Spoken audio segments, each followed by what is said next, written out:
Welcome back to BNC, everyone. Another accuser took the stand in the trial against R&B singer R. Kelly. BNC's Astrid Martinez joins us now live from Brooklyn with more. Good afternoon, Astrid.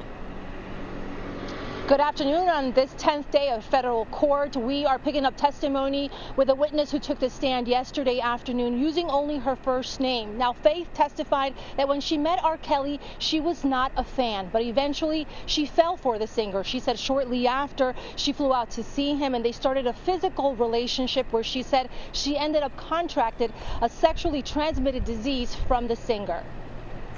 Now, earlier in the trial, the jury heard Kelly's personal physician describe treating him for a sexually transmitted disease for several years.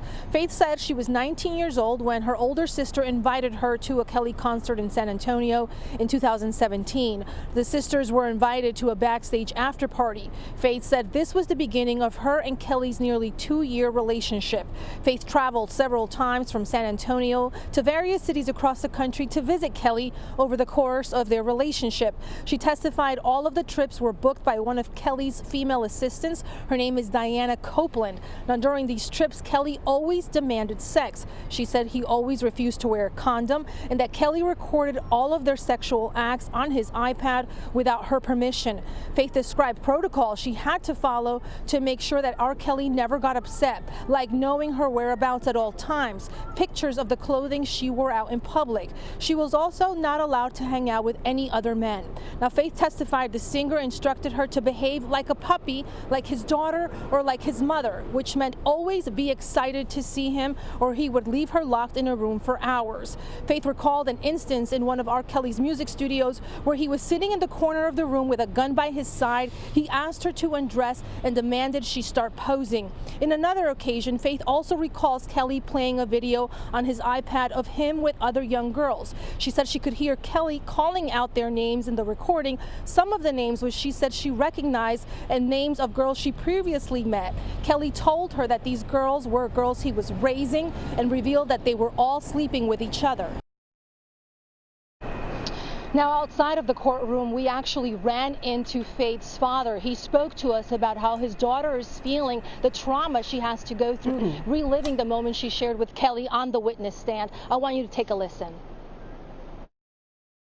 There are times when you hear testimony and as a dad, you know, concerning another man taking advantage of your daughter, you feel a funny kind of way, you know, anger and upset at the defendant, you know.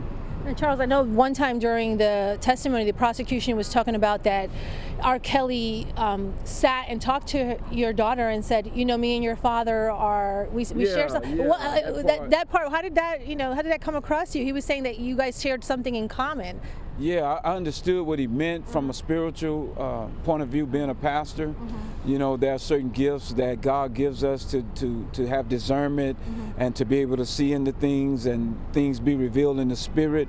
So he was kind of using that in a manipulative way to say that he had that same ability that was God-given, which wasn't the case. So that really disturbed me. In reality, you know, I do try to put myself in that man's position, knowing that there's people that love him and that he have parents. Well, his mother's deceased, but I'm sure he has family. And so I try to look at it from their side too, you know, and if he was my child, you know, what would I want? So what would you want? Well, if he was my child, you know, I would want mercy. I would want forgiveness, you know, but that would depend upon him acknowledging that he's actually done something. Faith is not healed. I don't know that Faith will ever be healed, you know, because this is going to be attachment with her for the rest of her life, just the celebrity of this man. She will always be attached some kind of way. But I just hope that my daughter will be able to make adjustments and learn to live with whatever attachment she has to live with and go on with her life.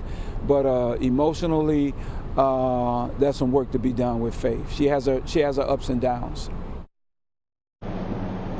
And Kelly has denied all federal charges. He also denies all allegations of misconduct. In Brooklyn, I'm Astrid Martinez for BNC. Astrid, how is R. Kelly reacting to all of this? What was his demeanor like as he listened to today's testimony? You know, earlier on in the testimony, Laverne, last week, we heard he was really expressionless, just very still, and the only time you would see him move is when he would talk to his attorneys through his mask. Now, I can tell you Monday when I was sitting in the courtroom during the male accuser's testimony, Lewis is the name he's going by, is the first time that we really saw R. Kelly lean over the desk and kind of grab his mask with both hands. He was also, you know, wiping his brow and really just cradled his cheeks with his hands. Today also, the prosecution played a video. Media was only allowed to listen to the audio, and it was of R. Kelly allegedly playing music for Faith in one of his studios. And you can see in the courtroom, while this music was playing, R. Kelly was he was playing the piano, the keys in the air, as if he was, you know, literally playing the piano. And that was just a really bizarre moment, because here we are in his case talking about racketeering and trafficking, and he is listening to his own music, picks up his hands and starts playing an air piano. Strange indeed. All right, Astrid, thank you so much for that report.